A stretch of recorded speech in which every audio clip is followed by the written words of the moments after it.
Bismillahirrahmanirrahim. Assalamualaikum warahmatullahi wabarakatuh. Waalaikumsalam warahmatullahi wabarakatuh.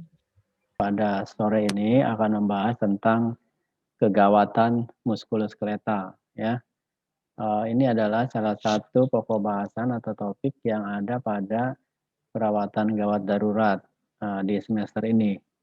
Ya, pembelajaran dilakukan secara daring karena kita tentu ikut berpartisipasi dalam rangka penanganan COVID sesuai dengan program pemerintah, ya. Nah, kita akan lihat ada 4 problem utama apabila cedera mengenai tulang dan jaringan lunak di sekitarnya, ya. Yang pertama itu adalah perdarahan. Yang kedua, ketidakstabilan tulang dan sendi. Ya, pada kondisi normal, tulang dan sendi kita stabil. Kita dapat bergerak, berpindah dari satu tempat ke tempat lain tanpa ada keluhan. Ya. Yang berikutnya adalah cedera jaringan lunaknya. Apa itu jaringan lunak? Ya mulai dari kulit, otot, subkutan, nah itu semua disebut jaringan lunak. Ya, itu. Dan yang terakhir adalah amputasi. Amputasi ini adalah keadaan di mana biasanya anggota gerak, ya, tulang itu putus atau dan terlepas dari tempatnya. Nah, itu biasanya disebut sebagai amputasi. Nah, kita akan bahas satu persatu. Kita memasuki ketidakstabilan tulang dan sendi. Ada dua yang utama kita mau bahas pada instabilitas tulang dan sendi ini. Yang pertama adalah fraktur. Ya, fraktur saya kira terminologi ini sudah sangat sering Anda dengar dan mungkin kita merawatnya selama ini. Ya. Yang berikutnya adalah dislokasi dan subluksasi. Nah, dua istilah ini seringkali gunakan dengan salah tafsir ya. Nah, padahal ada bedanya itu. Apa dislokasi, apa itu subluksasi. Nah, kita akan bahas satu persatu. Baik, kita akan memasuki fraktur. Fraktur menurut definisinya ya terputusnya kontinuitas tulang. Artinya apa? Keutuhan tulang itu terganggu atau terputus. Harusnya tulang femur misalnya dari ujung kepala femur sampai dengan bawahnya itu utuh. Nah, ini ada yang patah. Nah, sehingga kontinuitasnya tidak dapat dipertahankan, ya, gitu. Nah, penyebab tersering kedua keterbatasan aktivitas yang dialami oleh individu di Amerika itu 33% pada orang dewasa itu adalah karena fraktur, ya. Nah, kemudian cedera karena kecelakaan itu dialami oleh lebih dari 58 juta per tahun. Penyebab tersering keempat kematian di semua usia. Jadi kecelakaan, cedera karena kecelakaan lalu lintas, jalan kerja dan sebagainya itu ya. Ternyata dia adalah berkontribusi terhadap uh, uh, kontributor keempat kematian pada semua usia. Ya.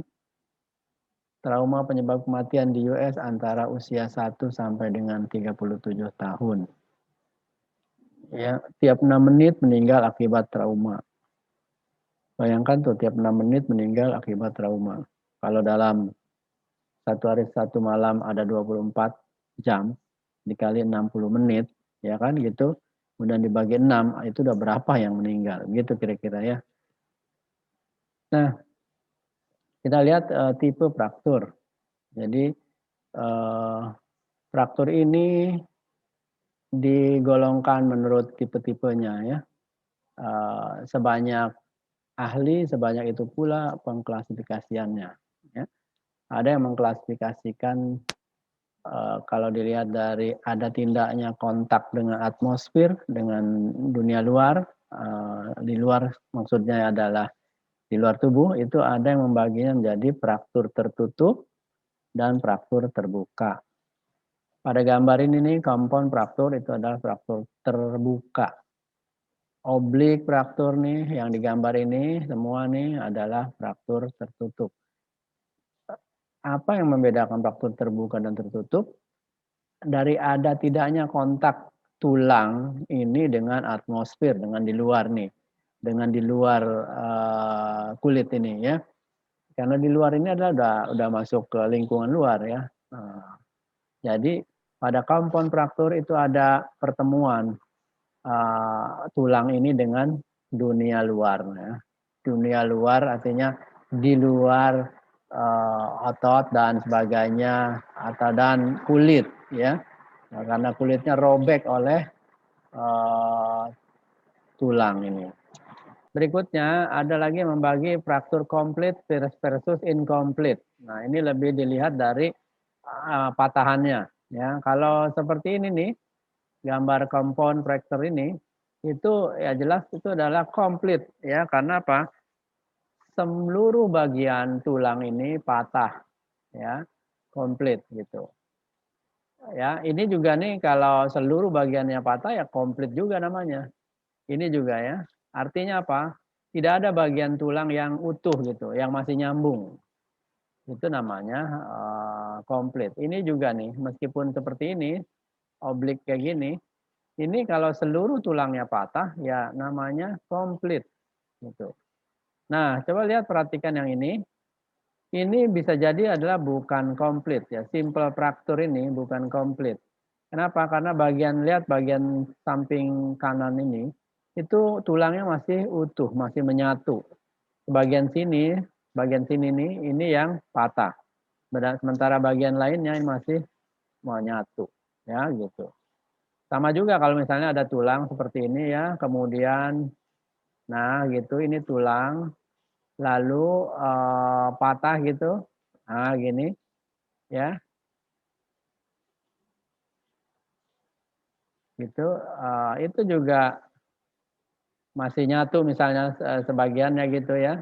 Ini masih satu gitu, tidak apa namanya patah ya ini namanya incomplete ya ini namanya incomplete gitu. Kemudian oblik, nah ini tadi tuh yang melintang begini ya oblik ya. Ini karena dari pola patahannya melintang disebut oblik. Spiral, nah ini spiral. Melintir ya, membentuk huruf kayak S atau apalah ya gitu. Kemudian green stick. Nah, ini green stick nih, contoh green stick nih kayak gini. Dahan patah tahu ya dahan patah. Kan ranting pohon atau apa itu kalau patah bisa jadi tidak seluruhnya patah ya. Kita sering amati di lingkungan kita itu. Ada dahan patah, crack gitu. Sebagian adalah patah, sebagian lagi masih menyatu. Nah, itu namanya green stick. Ya. Kemudian kita perlu pelajari juga klasifikasi taruma jaringan lunak nih pada fraktur terbuka nih menurut Gustila Anderson ya. Dibagi menjadi 3. Yang pertama adalah lukanya grade 1 ini namanya ya. Lukanya itu kurang dari 1 cm luasnya ya. Gitu. Yang kedua grade 2 itu kalau lukanya 1 sampai dengan 10 cm. Yang ketiga apabila lukanya lebih dari 10 cm. Ada dibagi lagi menjadi 3 bagian. 3A nih ya, 3A. Kalau dia jaringan lunaknya masih menutupi daerah tulang yang ada di yang fraktur itu ya. Kemudian 3B kalau tulangnya udah kelihatan dari luar, nongol, kelihatan. Ya, tulang biasanya warnanya apa ya? Putih ya, gitu. Kemudian 3C kalau sudah disertai cedera pada persarapan dan vaskulernya. Ya, gitu. Jadi ada 3 pembagiannya, grade 1, 2, 3. Grade 3 dibagi menjadi 3 lagi, 3A, 3B, 3C. Dilihat dari sejauh mana jaringan lunak dan tulangnya itu nampak atau tidak, serta kerusakan neurovaskulernya. Ya. kita lihat dalam bentuk gambar. Tadi yang tipe 1, grade 1 ya, itu lukanya kan kurang dari 1 cm. Ini dia nih lukanya nih, ya, yang ini nih. Itu kecil, meskipun sebesar jarum, lubang jarum, tapi ada kontak dunia luar ini melalui lubang ini sampai dengan ke tulang yang patah ini, ya, maka itu dia disebut fraktur terbuka, ya, gitu. Meskipun kecil. Jadi grade 1, tipe 1 ini lukanya kurang dari 1 cm, ya, kalau diukur gitu ya, kurang dari 1 cm. Kemudian dia katanya tidak ada kontaminasi ke dalam.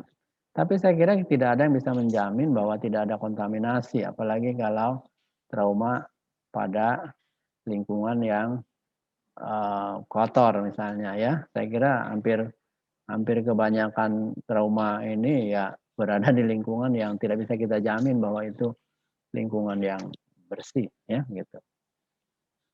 Yang kedua nih tipe 2 atau grade 2.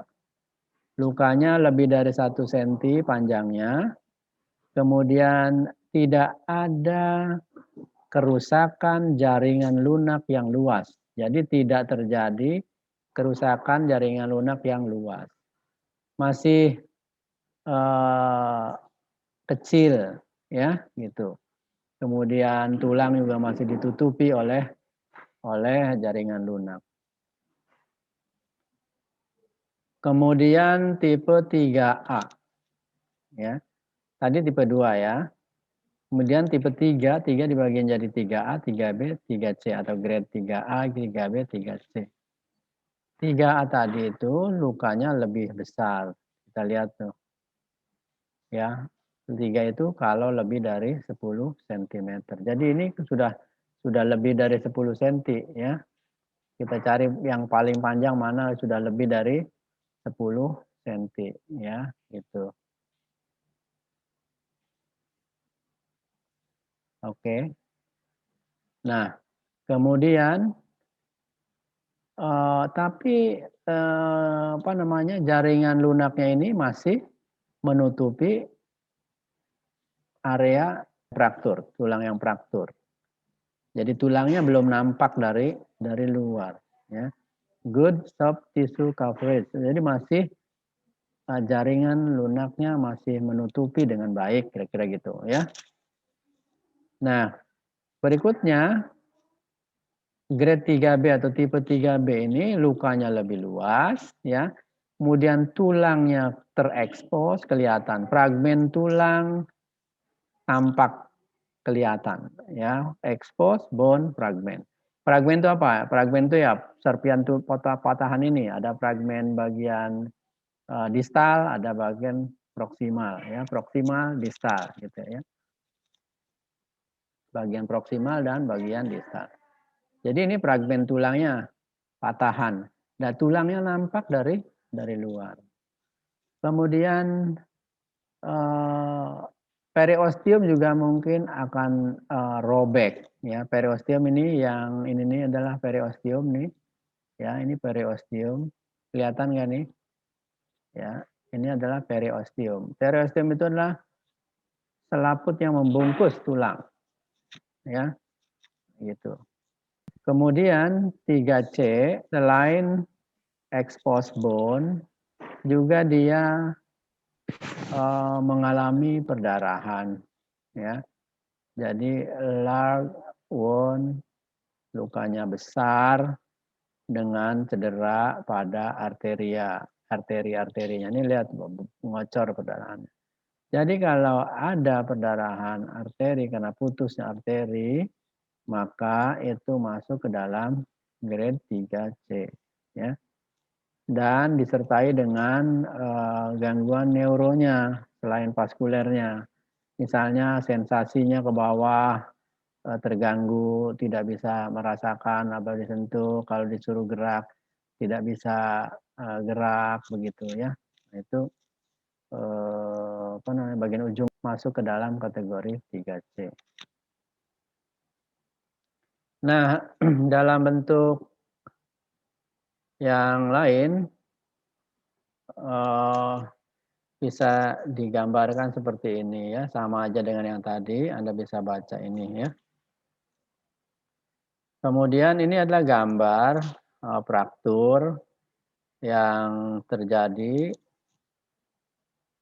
di mana tulang yang keluar ini frakturnya adalah fraktur terbuka, open fracture ya, karena tulangnya sampai keluar seperti ini. Nah, ini ujung tulang ini tajam sekali nih ya, ujung-ujung tulang ini nih, hati-hati menangani fraktur ini ya. Nah, ini juga, ini, eee, adalah fraktur grade 3B ya, fraktur sepertiga tengah femur ya, fraktur terbuka grade-nya 3B. Tinggal dicocokin tadi ya, 3B itu yang mana. Nah, ya, large wound, exposed bone fragment, kemudian periosteum juga bisa tampak ya. Jadi ini pastilah karena patah begini periosteumnya robek ya, gitu. Kemudian ini masih derajat 3B nih sebelah sini terjadi pada tulang radius dan ulna ya. Ini pada femur derajat 3C. Nah, ini udah rusak, pembuluh darahnya pasti putus ya, gitu, arterinya. Nah, yang perlu kita waspadai pada kasus fraktur ini juga adalah potensi perdarahannya. Blood loss ini harus kita waspadai. Hasil riset menyebutkan jumlah perdarahan yang mungkin terjadi berdasarkan tempat-tempat atau area frakturnya. Misalnya humerus. Ya.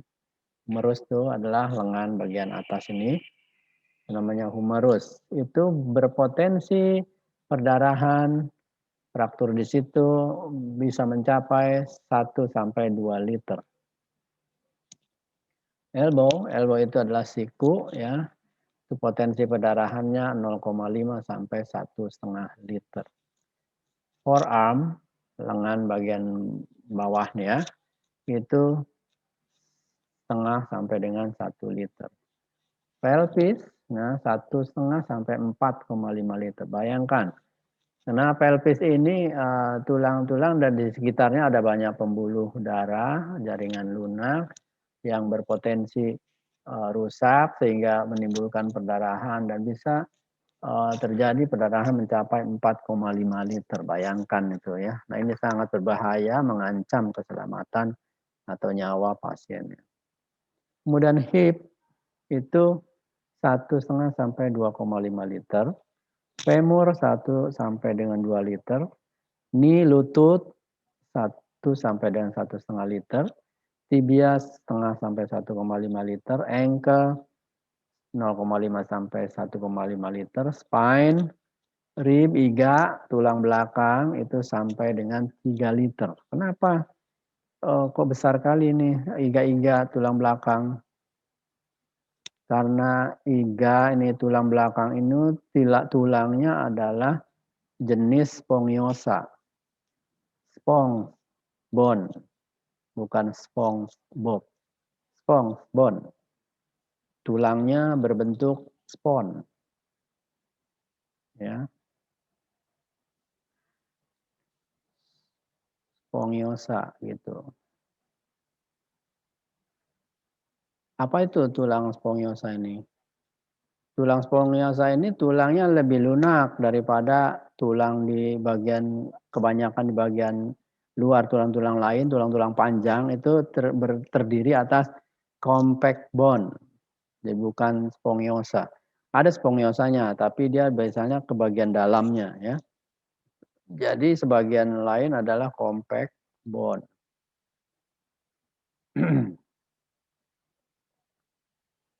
Ya. Nah, tulang padat ini, compact bone ini ya. Jadi tulang padat itu tidak banyak mengandung pembuluh darah.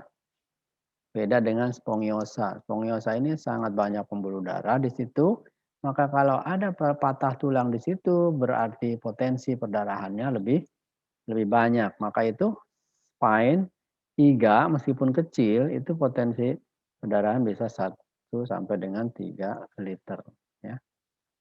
Selain juga ada, jaringan lain di sekitar iga, ada paru, ada jantung di situ. Aduh berbahaya kalau patah tulang di iga-iga sampai menimbulkan trauma pada paru ya, pada jantung, robekan di situ, itu sangat berbahaya karena jantung tuh tempat di mana darah dipompakan. Begitu dia bocor ya akan sangat berbahaya, ya. Kemudian manifestasi klinis fraktur. Pertama deformitas. Deformitas adalah perubahan bentuk tulang. Kalau yang normal ya kita bisa lihat, di apa namanya, tibia, fibula lurus seperti itu ya, kayak gitu. Kalau dia ada patah tulang kemudian, itu bisa menjadi berubah bentuknya, misalnya angulasi kah, angulasi itulah menyudut, membentuk sudut ya, mungkin, ke kiri kah, ke kanan ya gitu, membentuk sudut atau yang lainnya. Atau dia, rotasi melintir gitu ya, tergantung, bagaimana apa namanya, mekanisme, fraktur waktu terjadinya ya. Kalau dia mungkin pelintiran ya akan tampak, dia rotasi ya. Kemudian bisa juga shortening, memendek ya, gitu. Karena tulangnya tidak menyatu lagi tentu instabil dia, akan memendek ya akibat tarikan oleh spasme otot yang berada di sekitarnya. Swelling adalah pembengkakan atau edema. Kenapa edem? Karena cairan serosa dan bleeding terjadi di situ sehingga akan terjadi edema ya. Setiap trauma, jaringan trauma itu akan segera mengalami inflamasi ya, dihasilkan bengkak dan sebagainya. Wound pain, nyeri, tenderness misalnya nyeri, melunak kalau diraba nyeri ya. Itu terjadi bisa karena spasme otot akan menimbulkan nyeri, trauma langsung pada jaringan juga tentu menimbulkan nyeri, ada penekanan pada berbagai persaraf di situ, atau juga nyeri karena terjadi gerakan patahan tulang, fragmen tulang ujung satu dengan yang lainnya itu, apa namanya, bergerak begitu ya, itu akan menimbulkan, trauma pada jaringan lunak sekitarnya dan nyeri. Numbness ini kerusakan saraf. Apabila, eee fraktur ini, berat begitu ya, maka berbagai persarapan yang ada di situ rusak, sehingga mungkin saja dia mengalami, mati rasa atau kurang rasa ya pada bagian, distalnya itu ya. Guarding ini adalah, biasanya timbul karena ada nyeri lalu perilaku melindungi diri, guard itu melindungi diri. Jadi kalau dia ada fraktur di femur, ada orang datang menjenguk, mau menyentuh daerah fraktur, dia mungkin akan berusaha mencegahnya atau dia melakukan, posisi yang berusaha melindungi supaya nyeri berkurang ya. Kemudian crepitus, crepitus ini adalah crepitasi sama saja, itu terjadi karena ada udara yang terperangkap. Jadi ada 2 ya pada fraktur ini yang harus kita cermati. Yang pertama, kebanyakan krepitasi pada fraktur terjadi karena gesekan antar fragmen tulang. Jadi kalau ada tulang, tadi ya tulang satu dengan yang lainnya tadi itu bertemu, contoh misalnya ini ya, contoh misalnya ini ada tulang satu dan yang lainnya ketemu, dia akan menimbulkan gesekan, gesekan itu menimbulkan bunyi. Jadi itulah yang disebut dengan, krepitasi. Ya, kebanyakan karena ini. Ada juga, krepitasi timbul karena ada udara yang terperangkap di dalamnya, ya, gitu. Bagaimana ini bisa terjadi? Ya, pada fraktur yang mengenai daerah misalnya, iga, fraktur-fraktur pada iga ya, itu, bisa jadi patahan tulang merobek, paru, sehingga ada paru yang bocor, terbuka ya. Nah, setiap kali menghirup udara dari luar, ya maka dia akan keluar lewat robekan tadi itu, lalu masuk ke daerah situ dan di sekitarnya. Bahkan ada yang sampai ke subkutan masuk, ya. Sehingga ada istilah emfisema subkutan. Jadi kalau diraba itu akan terasa bunyi ada bunyi, krepitasi, ya, krepitasi dan itu, eee, salah satu yang bisa terjadi, ya, selain karena gesekan fragmen tulang. Jadi krepitasi ada 2 ya kemungkinan, penyebabnya. Kebanyakan adalah karena gesekan fragmen tulang, waktu kita palpasi, fragmen satu dengan yang lainnya ketemu sehingga beradu. Karena tulang ini keras, ya, beradu akan menimbulkan bunyi, krepitasi namanya. Bisa juga karena udara yang terperangkap, ya. Kemudian hypovolemic shock, ini, salah satu yang harus kita waspadai karena jumlah darah yang keluar, perdarahan, ya bisa jadi perdarahan ini keluar kelihatan merah, bisa juga perdarahan di dalam ya. Contoh pada fraktur femur tertutup, itu bengkak terus, itu mengindikasikan ada perdarahan di situ. Atau fraktur pelvis ya, pasiennya semakin pucat, kemudian tekanan darahnya menurun, nadanya cepat, semakin cepat, tapi teraba lemah. Nah, itu ciri-ciri kemungkinan dia mengalami shock hipovolemik ya. Kemudian spasme otot. Spasme otot terjadi karena kontraksi otot yang terdekat dengan fragmen tulang. Ya, misalnya fraktur femur sepertiga tengah misalnya ya, frakturnya komplit ya. Nah itu, spasme otot segera ya terjadi ketika trauma itu terjadi dan itu akan menyebabkan, apa namanya, eee, biasa nyeri ya pasiennya, ya. Kemudian ekimosis.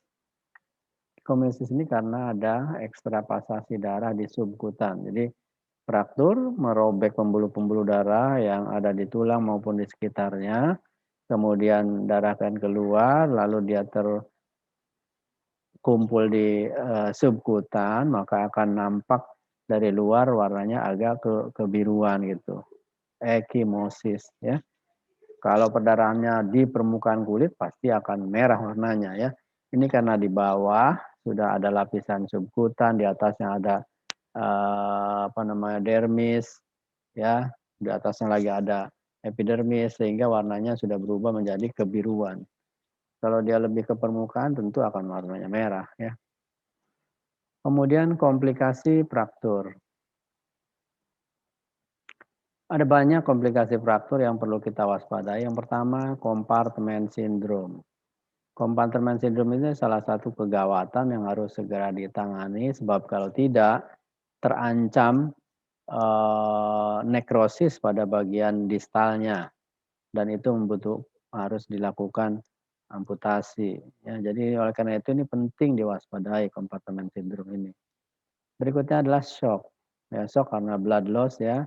Bisa juga ya kebanyakan adalah karena perdarahan ya, kehilangan volume, bisa juga karena nyeri ya, tapi itu tidak sebanyak karena perdarahan. Ya, nyeri pada yang sangat itu akan bisa menimbulkan eh, neurogenic shock ya. Kemudian emboli lemak, ya jadi fat embolism ini bisa terjadi karena pada waktu patahan terjadi fraktur, itu ada pembuluh darah yang terbuka.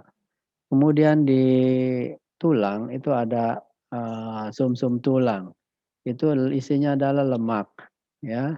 Di daerah di sekitar tulang itu ada lemak. Nah, lemak ini bisa lepas, kemudian partikelnya masuk ke dalam pembuluh darah, mengalir terus sampai ke pembuluh-pembuluh darah yang kecil. Nah, di paru itu banyak pembuluh-pembuluh darah yang kecil-kecil seperti rambut begitu ya, itu berpotensi menyebabkan emboli di situ dan itu sangat berbahaya. Kemudian deep vein thrombosis, trombosis vena dalam, infeksi, nekrosis, delay union ya, atau malunion malah gitu ya, refleks simpatetik distrofi. Jadi ini banyak komplikasi yang bisa terjadi pada kasus fraktur ini yang semua harus kita antisipasi, harus kita waspadai ya. Kemudian, pengkajian. Kita perlu tahu bagaimana mekanisme cedera yang terjadi pada pasien fraktur ini. Apa yang terjadi sebelum, selama, dan setelah insiden itu bisa ditanyakan pada pasien atau pada keluarganya, ya. Kalau melibatkan mobil, seberapa besar kerusakan ditimbulkan oleh mobil? Ada nggak tanda-tanda tergelincir di jalan dan sebagainya?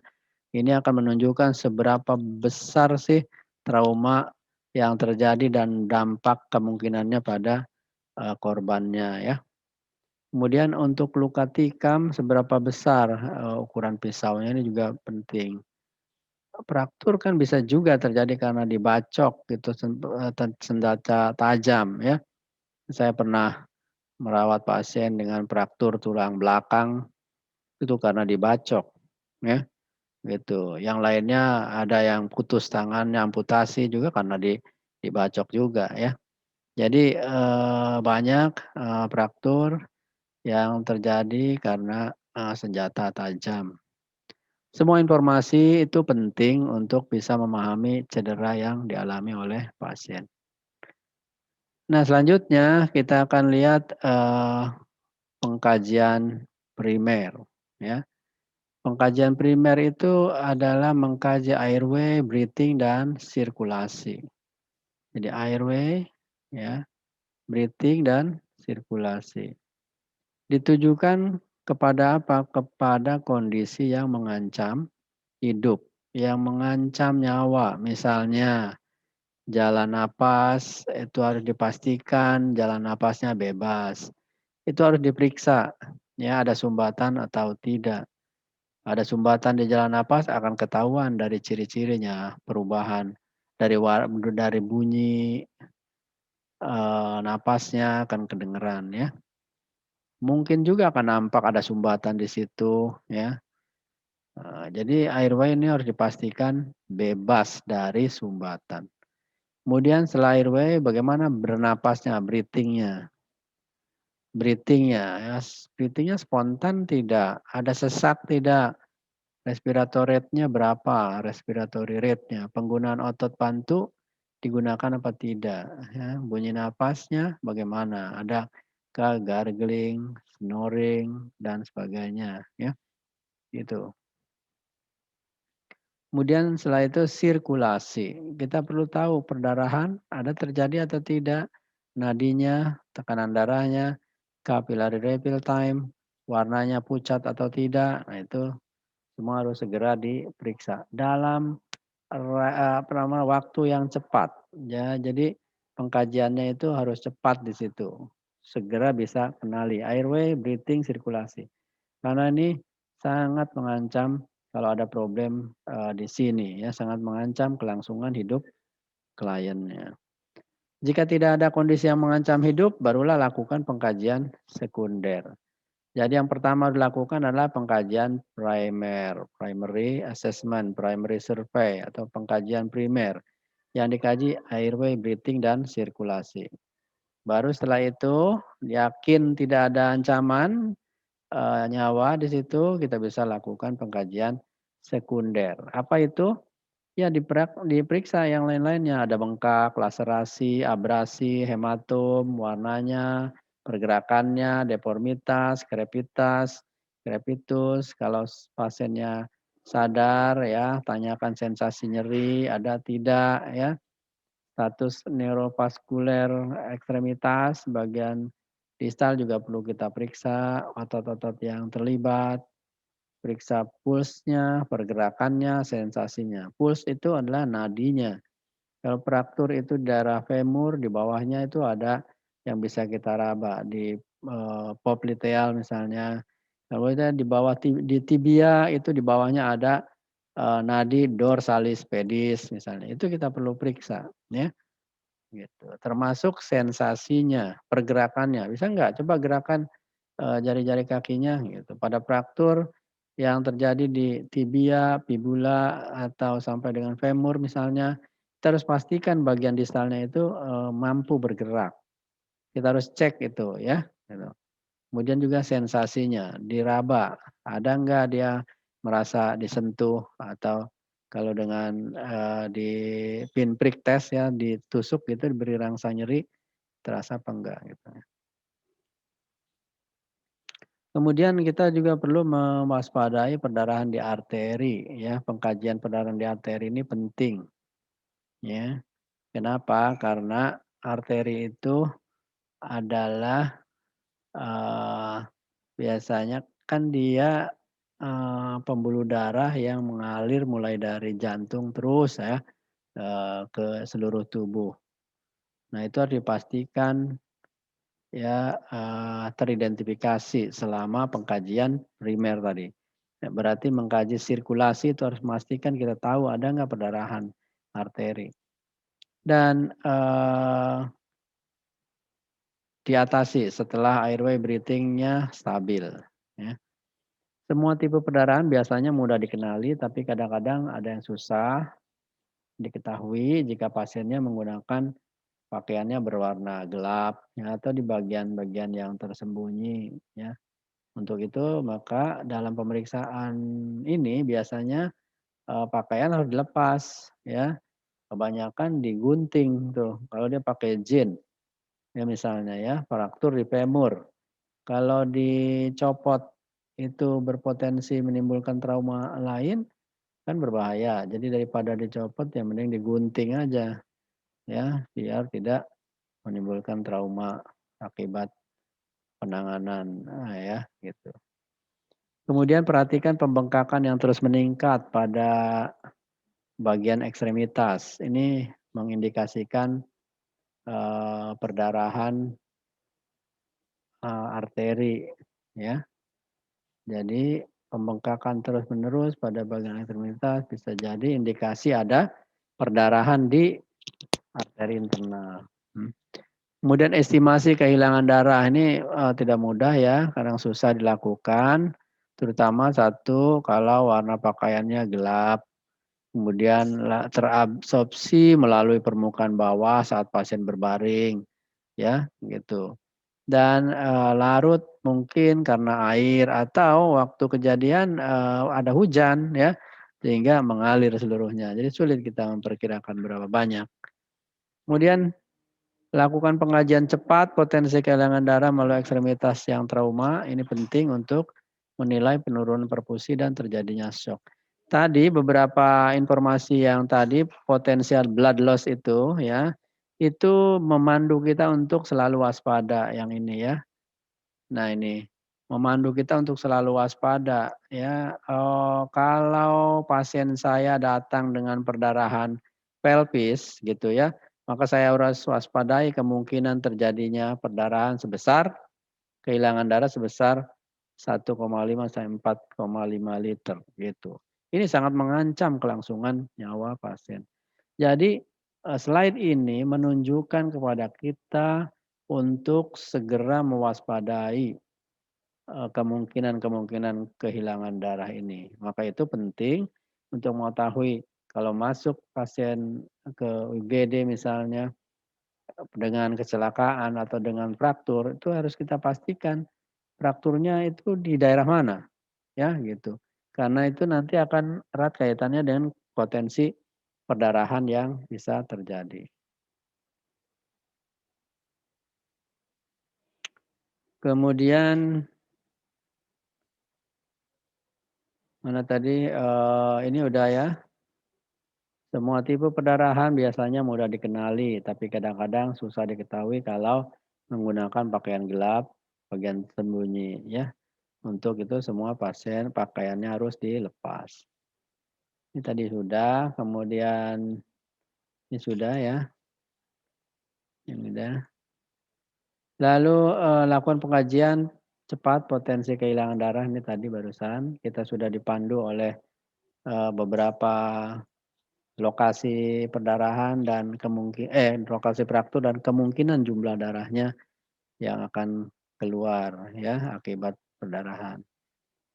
Kemudian, mengkaji fraktur terbuka, lebih mudah dikenali karena jelas ada perdarahan misalnya, mengkaji ujung-ujung fragmen tulang, puls, pergerakan, sensasi, warnanya.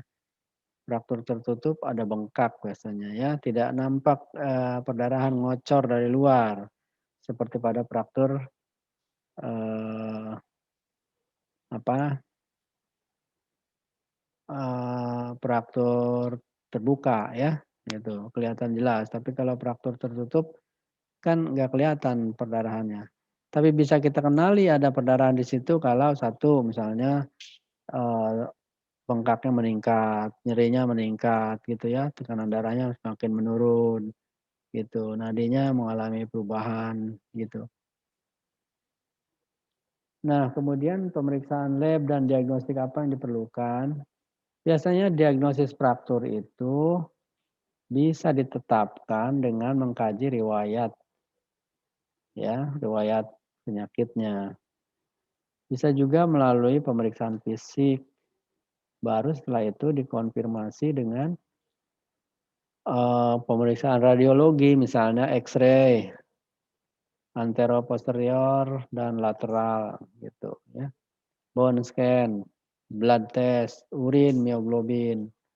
Pada kasus fraktur terbuka berat lainnya, ini juga diperlukan nih ya, lab test ini. Nah, diagnosisnya apa, yang bisa kita rumuskan? Yang 3 utama ini berkaitan dengan kedaruratan nih. Nyeri itu berbahaya ya, nyeri itu juga bisa menimbulkan, bahaya ya. Kemudian risk for shock ya, resiko shock ya, atau hipovolemia gitu. Itu diagnosis-diagnosis yang bisa kita tegakkan.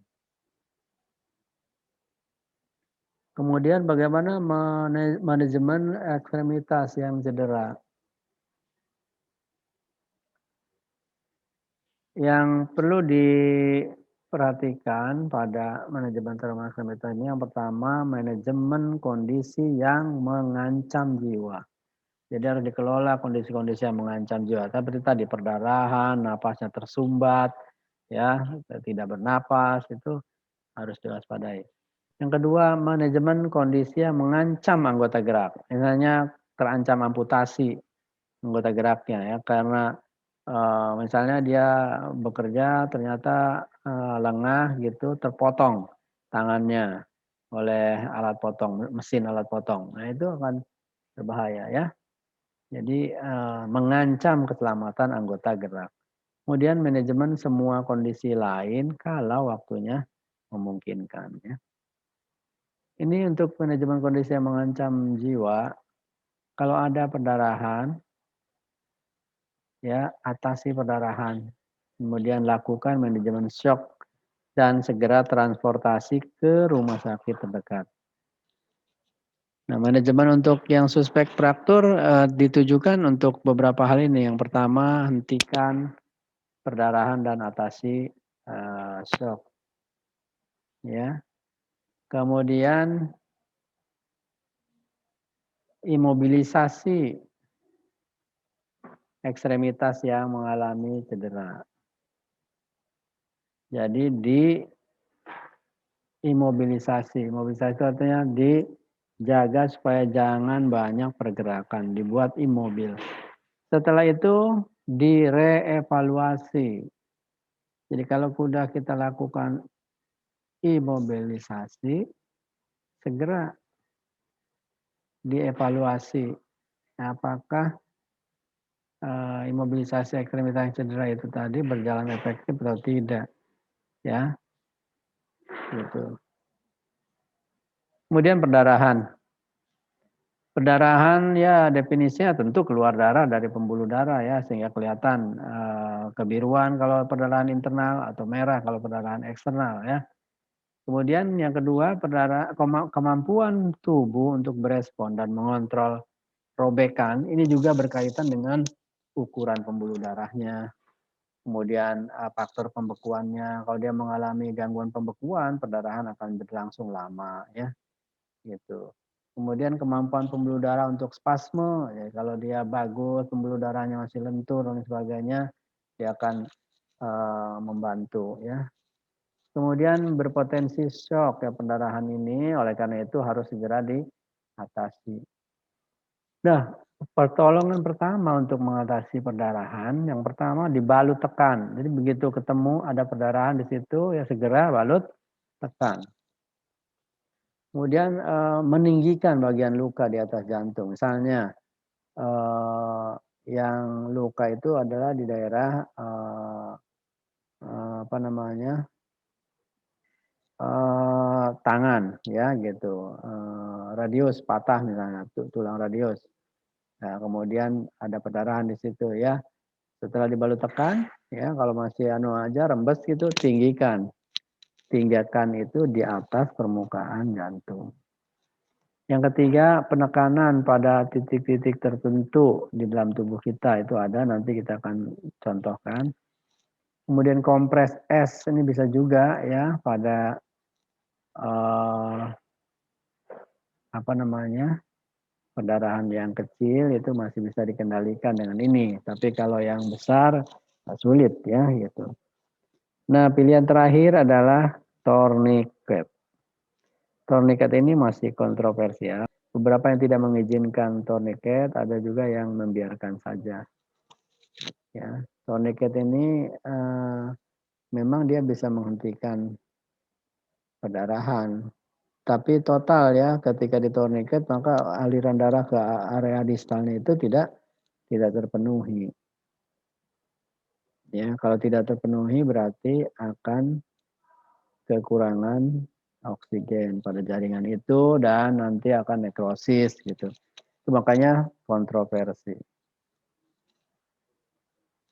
Kemudian pertolongan pertama menghentikan perdarahan itu pertama tadi tekan langsung dengan kasa steril. Ya, jangan lupa Anda harus menggunakan sarung tangan dan alat pelindung diri lainnya ya.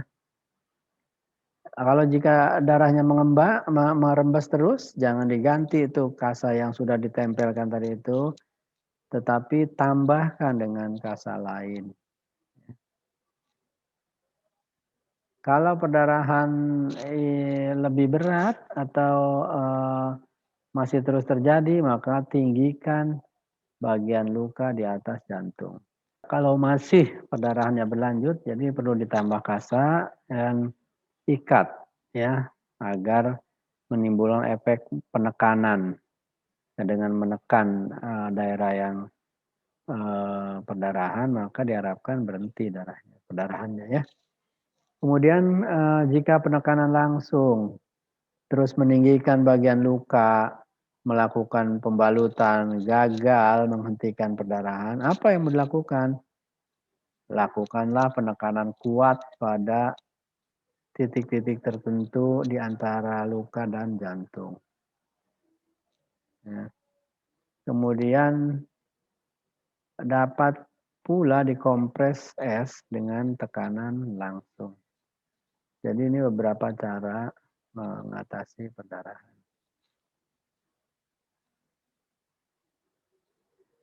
Nah, terakhir namanya tourniquet. Ya, dilakukan tourniquet. Tourniquet ini pilihan terakhir kalau tindakan yang tadi itu gagal. Dan dia harus dilepaskan secara periodik untuk mencegah kekurangan oksigen di jaringan tubuh. Itu nampak pada gambar ini, fraktur lukanya ada di sini ya.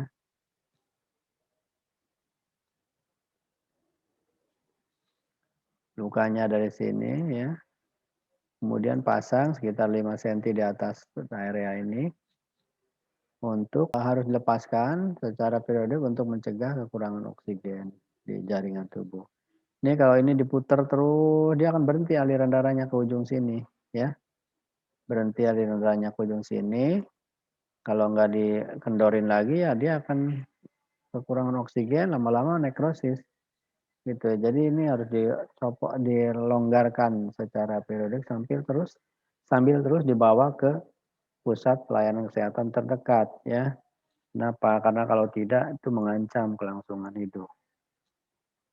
Ya di sini keterangannya jika bleeding, jika perdarahan tidak berhenti setelah 15 menit penekanan langsung ya, apply strong pressure at one of the point between wound. Jadi lakukanlah penekanan yang lebih kuat pada satu titik antara luka dengan jantung. Ini luka kan di sini, jantung kan di sini. Jadi harus ada tindakan menghentikan perdarahan di sini. Ya. Kemudian gunakan tourniquet hanya kalau tidak ada pilihan lain. Ya.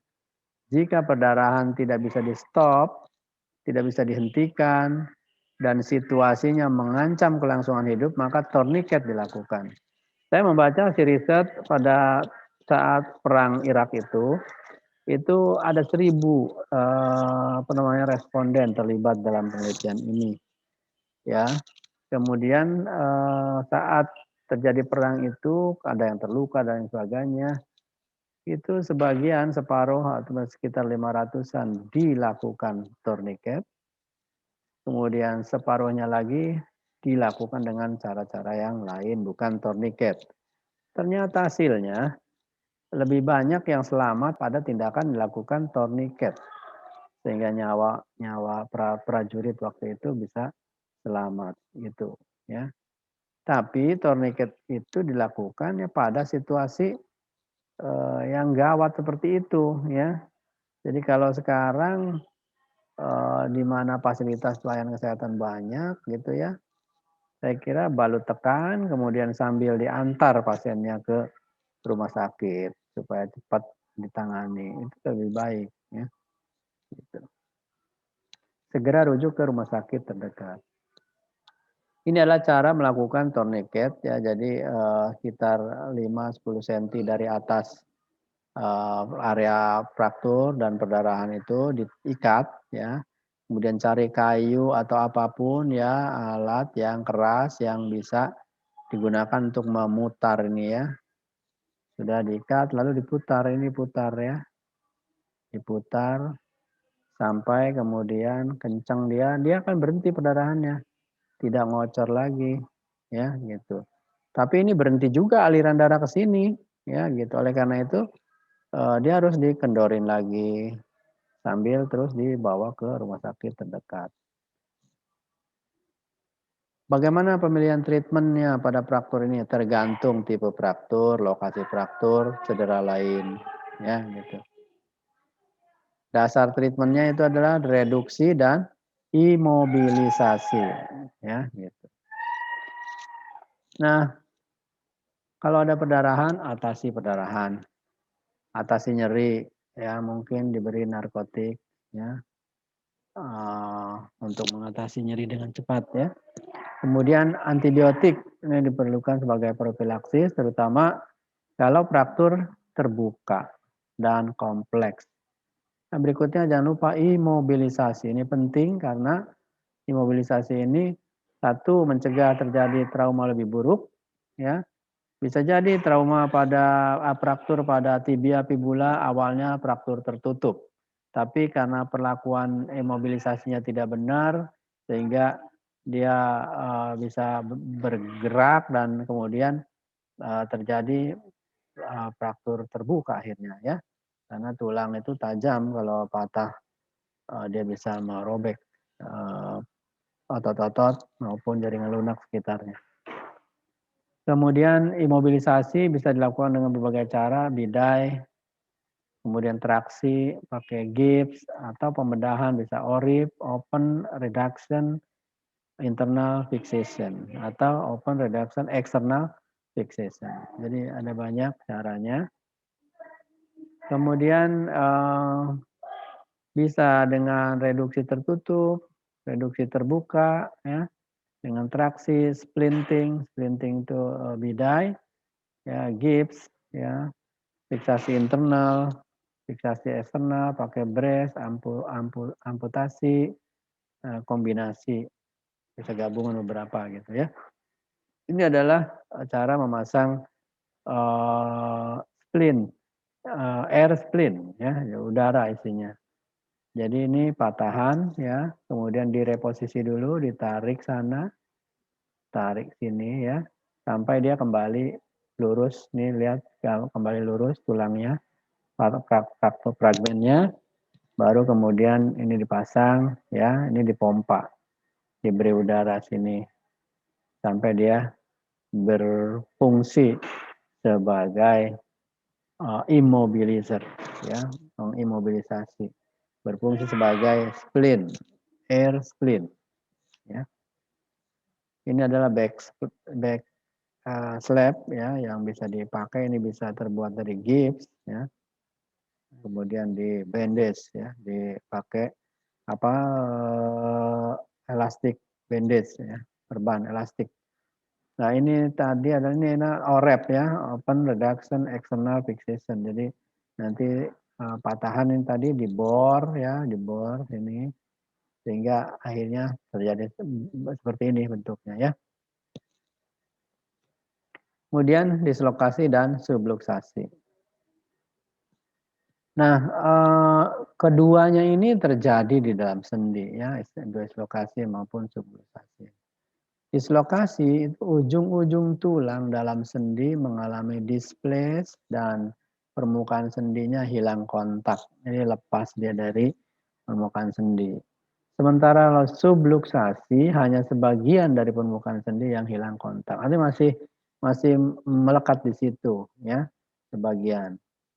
Ini sering terjadi pada berbagai bagian tubuh kita, misalnya bahu, shoulder, siku, ya, gitu. Jari-jari tangan, knee, lutut, ya, hip, itu dislokasi sering terjadi pada ini. Subluxasi sering terjadi pada bagian-bagian ini. Ini contoh dislokasi nih ya, radial head dislocation. Jadi dislokasi pada kepala radius, ya.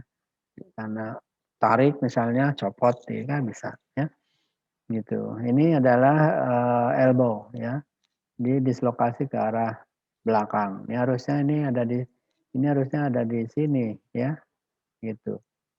Ini dislokasi. Jadi permukaannya hilang kontak ya. Nah, ini juga dislokasi. Ya. Gejalanya apa? Tanda dan gejala nyeri sendi, sendi tidak bisa digerakkan atau bisa tapi terbatas ya. Kemudian kram otot, bengkak, deformitas sendi, ekimosis, hematom, pemendekan ekstremitas. Ini adalah yang perlu kita kenali ya semua ini. Ini contoh orang yang mengalami dislokasi. Pasien ini adalah pengendara mobil ya. Kemudian tabrakan mobilnya ini kebentur dashboard di sini ya. Ya, karena kencengnya jadi kemudian dia duduk kan.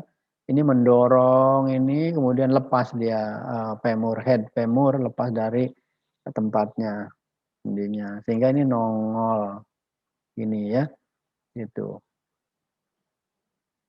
Nah, ini tadi tuh bekas trauma benturannya itu. Ini lihat tuh, yang normalnya kan begini, ya.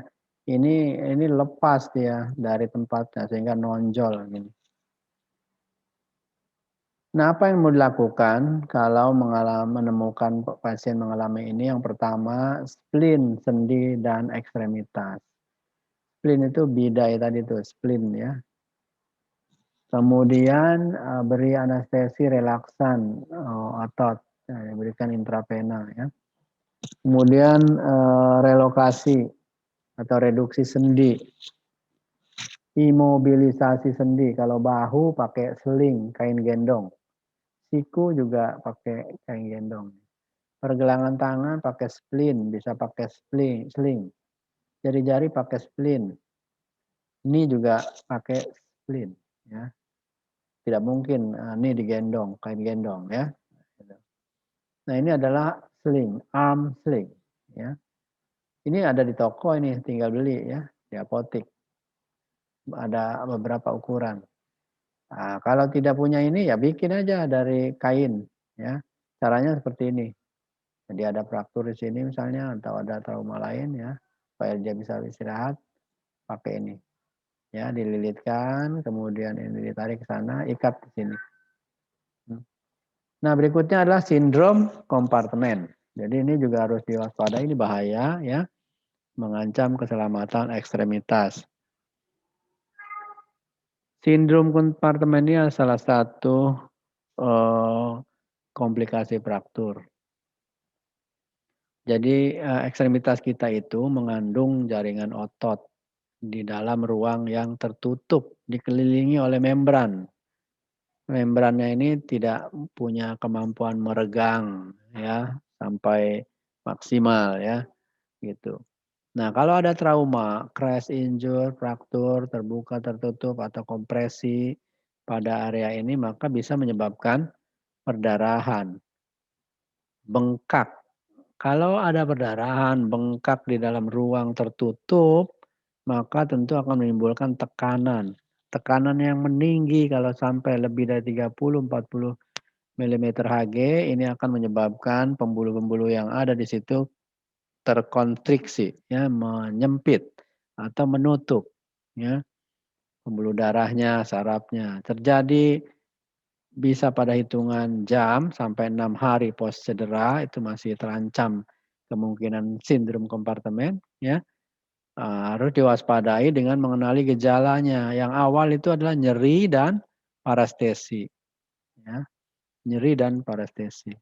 Kemudian harus dipikirkan diagnosis sindrom kompartemen ini sebelum gejalanya memburuk. Gejalanya lebih lanjut. Karena kalau gejala sudah memburuk berarti sudah lebih berat kondisinya dan itu membahayakan. Nah, gejala lanjut itu apa? 5P ini. Ya. Pain, nyeri, pallor, pucat, pulselessness, nadinya tidak teraba, parestesi, baal, hilang rasa begitu ya, disentuh tidak merasa, ditusuk tidak terasa, dan paralisis, lumpuh tidak mampu bergerak, tidak bisa digerakkan.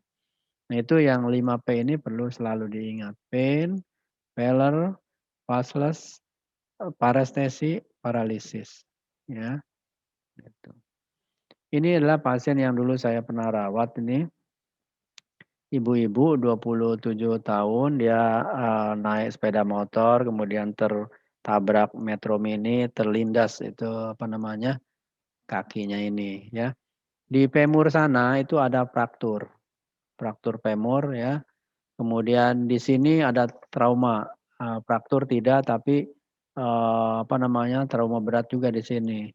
Sehingga tidak ada nadi di bagian sini ya, di bagian dorsalis pedis ini tidak teraba nadi. Pasien terasa dingin ya, kemudian sudah mulai berubah warnanya ya, lalu akhirnya dilakukan fasiotomi. Namanya fasiotomi nih, tadinya utuh ya, kemudian di-black atau diinsisi lapis demi lapis sampai kemudian ini keluar. Inilah namanya fasiotomi ya. Sampai fasianya yang tadi pembungkusnya itu fasia dirobek, supaya apa? Supaya tekanannya itu tidak meninggi lagi atau turun ya. Karena kalau tekanannya tinggi maka pembuluh darahnya akan terhimpit kemudian tidak bisa mengalirkan sirkulasi apa namanya darah di situ ya. Nah, kalau ada seperti ini mau diapain? Pertama elevasi ekstremitas, tinggikan ekstremitasnya tapi tidak melebihi jantung ya. Karena sirkulasi pada sindrom kompartemen itu sedang tidak bagus. Jadi kalau dinaikkan lebih tinggi dari jantung maka memperburuk sirkulasi ya gitu. Kemudian longgarkan balutan, bidai atau gips kalau ada dia karena terpasang gips dan lain sebagainya itu. Lalu ukur tekanan kompartemennya. Lebih baik memang dimonitor. Ini ada alatnya ya, ditusuk nanti akan ketahuan tekanannya. Dan siapkan pasiennya untuk dilakukan fasiotomi. Itu, untuk sindrom kompartemen. Kemudian untuk amputasi.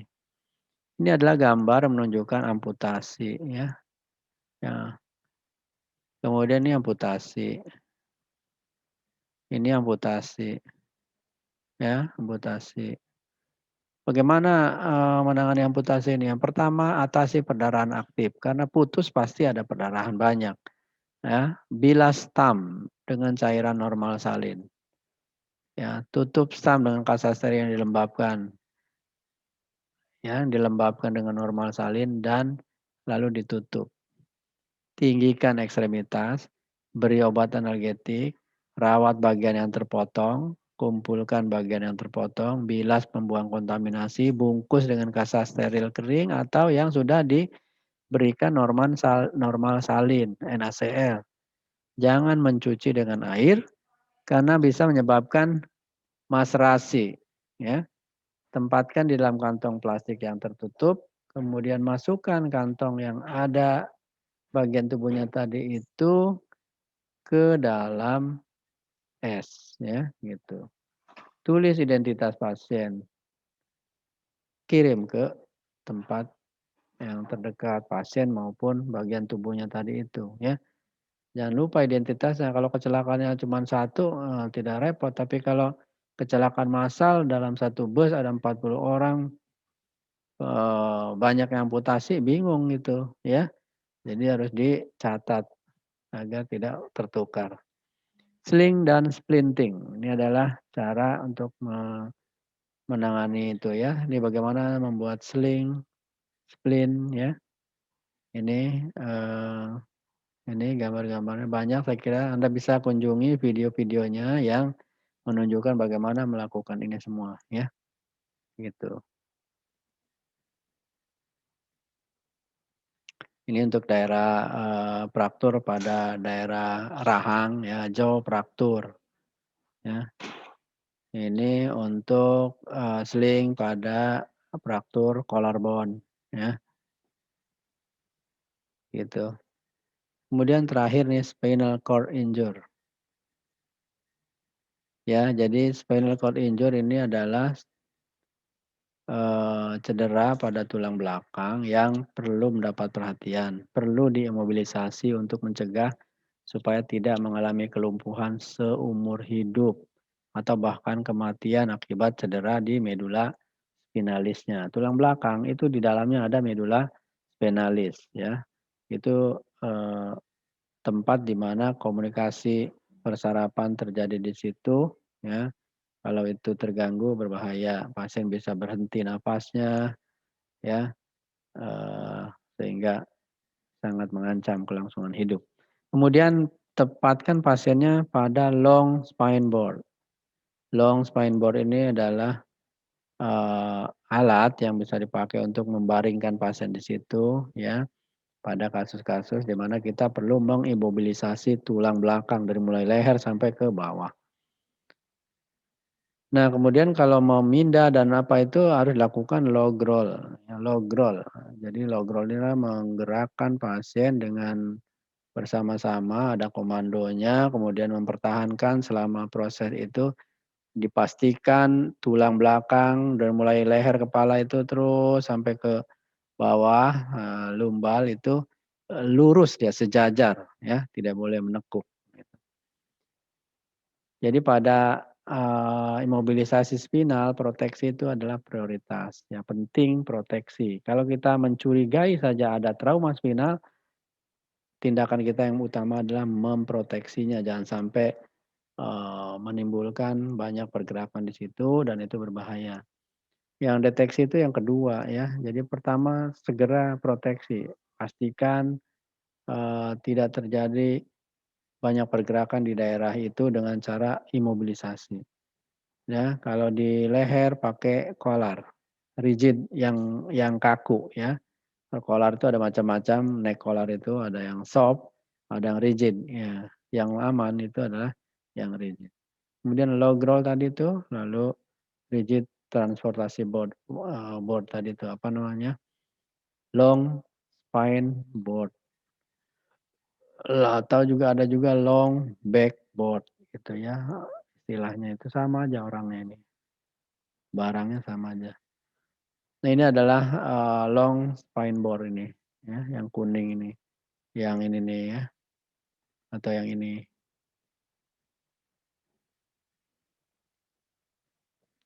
Oh ya, ini terakhir cedera jaringan lunak, sprain strain, ya. Sprain strain ini cedera yang terjadi pada sistem muskuloskeletal. Kata sprain, strain sering digunakan secara acak-adul ya, tumpang tindih gitu, nggak jelas mana yang sprain, mana yang strain. Padahal sesungguhnya dua-duanya itu punya perbedaan ya.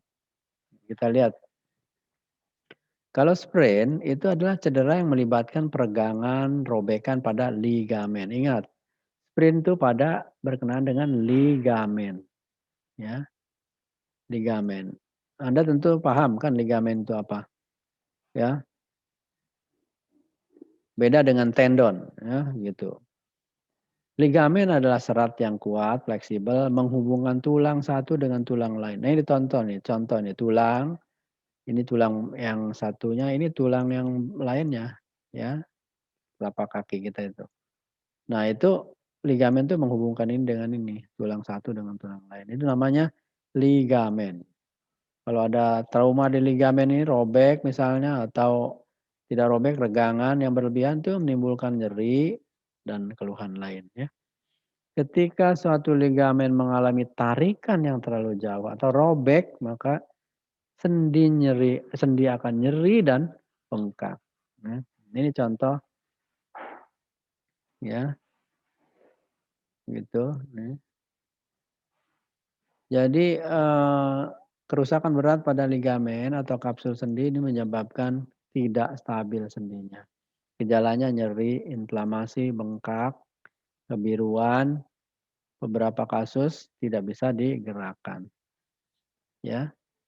Sprain terjadi ketika sendi bergerak melebihi ROM yang normal, misalnya gerakan melintir, putar ya, melintir berlebihan itu akan menyebabkan sprain. Ada 3, grade 1, 2, dan 3. Ini adalah grade 1 nih, ringan ya. Tipe 1 nih. Grade 2 ini udah ada robekan sebagian. Grade 3 diputus ya gitu.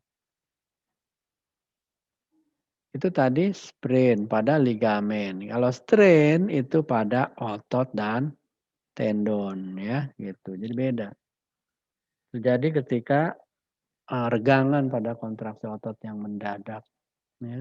Sama dibagi menjadi 3 juga nih ya. Gitu. Ciri-cirinya juga mirip ya. Treatmentnya apa? Rise ya. Istirahat, rest, kemudian dikasih es, dikasih kompres kayak gini nih maksudnya kompresnya ya. Bukan dikompres es, bukan. Kompres tuh ya. Kemudian dielevasi, tinggikan. Dia akan bengkak, tinggikan supaya sirkulasi yang baik, tidak bengkak dan mengurangi nyerinya. Yang lain bisa diberikan obat-obatan anti inflamasi atau anti nyeri ya, rehabilitasi selanjutnya. Nah, itulah untuk trauma muskuloskeletal ya. Yang kasus ini mungkin banyak ditemukan terutama di daerah-daerah perkotaan di mana transportasi dan lain sebagainya menyebabkan banyak kecelakaan sehingga trauma di muskuloskeletal banyak terjadi. Ada yang mau ditanyakan sampai di sini? Pak, mau tanya yang tadi kan Bapak jelasin salah satu fiksasi internal sama eksternal ya Pak. Jika selesai tindakan 2 fiksasi itu, yang kita harus observasi selain 5P itu ke pasiennya apa ya Pak? Oh, perlakuannya sama atau tidak? Pasca operasi?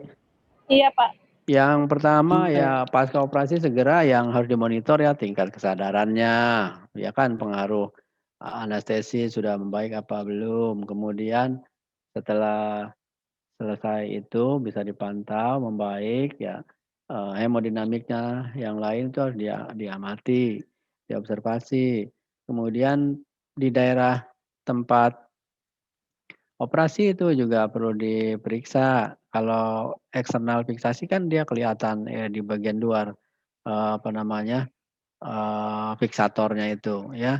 Di daerah situ ada tempat di mana pinnya itu masuk menembus ke dalam kulit, otot sampai tulang. Nah itu daerah itu juga harus terus diobservasi karena di situ berisiko infeksi. Tapi biasanya itu setelah hari ketiga baru dibuka itu daerah situ ya, untuk perawatan luka rutin ya.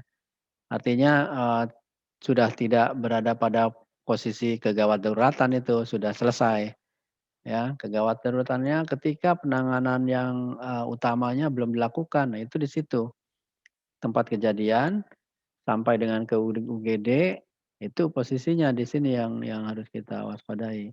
Tapi kalau dia sudah di UGD kemudian dikirim ke ruang operasi, dioperasi, udah kesananya udah, perawatan biasa ya, gitu. Nah 5P itu perlu dimonitor ya, dari sejak awal kejadian sampai pasca operasi, di ruangan biasa itu harus terus dimonitor karena itu masih bisa terjadi ya, pain, pulseless, pallor, kemudian, parestesi tadi itu, harus diamati ya, paralisis termasuk. Ada lagi? Terima kasih, Pak. Ya. Oke, saya kira kalau tidak ada, kita akan cukupkan sampai di sini. Mungkin nanti kita akan janjian lagi kapan bertemu untuk membahas, apa itu namanya, ARDS ya, gitu. Saya kira kita cukupkan sampai di sini, dengan baca hamdalah. Alhamdulillahirabbil alamin. Ya, assalamualaikum warahmatullahi wabarakatuh. Waalaikumsalam warahmatullahi wabarakatuh.